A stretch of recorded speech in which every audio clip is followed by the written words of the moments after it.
Congress BJP అడుగడుగునా బీసీలకు అన్యాయం చేశాయని, ఈ రెండు జాతీయ పార్టీలు బీసీలకు చేసిన ద్రోహంపైన తాను చెప్పిన విషయాల్లో ఏ ఒక్కటి అవాస్తవమని తేల్చినా శాశ్వతంగా రాజకీయాల నుంచే తప్పుకుంటానని బీఆర్ఎస్ ఎమ్మెల్సీ కవిత ఛాలెంజ్ చేశారు. ఇక దేశంలో బీసీలకు ఎవరైనా న్యాయం చేశారా అంటే ఇది కేవలం ప్రాంతీయ పార్టీలు మాత్రమేనని అన్నారు. రాబోయే జనాభా గణనలో కులగణన చేయాలని బీజేపీని డిమాండ్ చేస్తున్నానని తెలిపారు.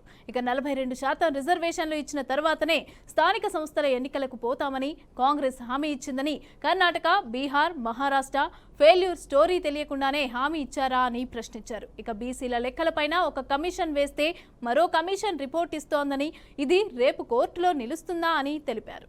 ఇక ఈ కుట్రపైన కాంగ్రెస్ జవాబు చెప్పాల్సిందేనని పేర్కొన్నారు. రైట్కి ఇదే అంశానికి సంబంధించి పూర్తి డీటెయిల్స్ మా ప్రతినిధి ధనంజయ్ అందిస్తారు. ధనంజయ్,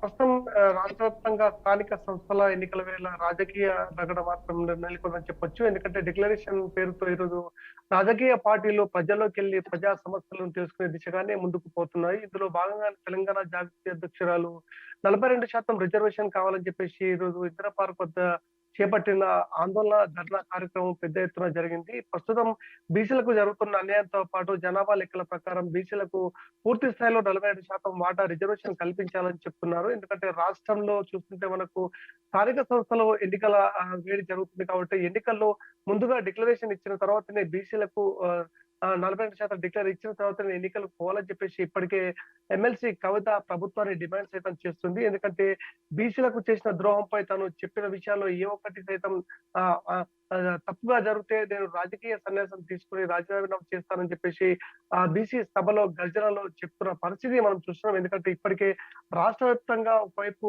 బీజేపీ అదేవిధంగా కాంగ్రెస్ పార్టీలు బీసీలకు తీవ్ర అన్యాయం చేశాయని చెప్పేసి జాతీయ పార్టీలపై మండిపడుతున్న సందర్భాలు సైతం మనం చూసాం. ఈ రోజు ఇందిరా పార్క్ వద్ద జరిగిన ధర్నా దద్దరిల్లిపోయిందని చెప్పొచ్చు. ఎందుకంటే బీసీలపై అక్కసుతోనే ఈ రోజు జాతీయ పార్టీలు ఇలాంటి పరిస్థితులు నెలకొన్నాయని చెప్పేసి చెప్తున్నారు. ప్రస్తుతం తెలంగాణ రాష్ట్రంలో డిక్లరేషన్ పేరుతో జరుగుతున్న ఈ ఉద్యమం 3 పార్టీల మధ్య ఒకవైపు రాజకీయ రగడ నెలకొందని చెప్పొచ్చు. ఎందుకంటే ఇప్పటికే బీహార్, మహారాష్ట్రతో పాటు ఇతర ప్రాంతాల్లో నెలకొన్న డిక్లరేషన్ పూర్తి చేసిన తర్వాత వాళ్ళు ఎన్నికల్లోకి వెళ్ళారు కాబట్టి అదే తరహాలో ఈరోజు తెలంగాణ రాష్ట్రంలో సైతం బీసీలకు సంబంధించిన 42% వాటా రిజర్వేషన్ కల్పించిన తర్వాత అటు స్థానిక సంస్థల ఎన్నికలు పోవాలని చెప్పేసి చెప్తున్నారు. ప్రస్తుతం 2 పార్టీలకు సంబంధించిన ఏదైతే జాతీయ పార్టీలు ఈరోజు కాంగ్రెస్ అవ్వచ్చు అటు బీజేపీ పార్టీలు చేస్తున్న సరైన రీతిలో లేవని చెప్పేసి ఎమ్మెల్సీ కవిత ధ్వజమెత్తారు. దీంట్లో భాగంగానే ఇప్పటికే మధుగౌడ్ సైతం దీనిపై పిసిసి అధ్యక్షుడు మధుగౌడ్ సైతం తీవ్ర స్థాయిలో ఎమ్మెల్సీ కవిత పై ఫైర్ అయ్యారు. ఎందుకంటే గతంలో 10 సంవత్సరాలు పాలించిన సమయంలో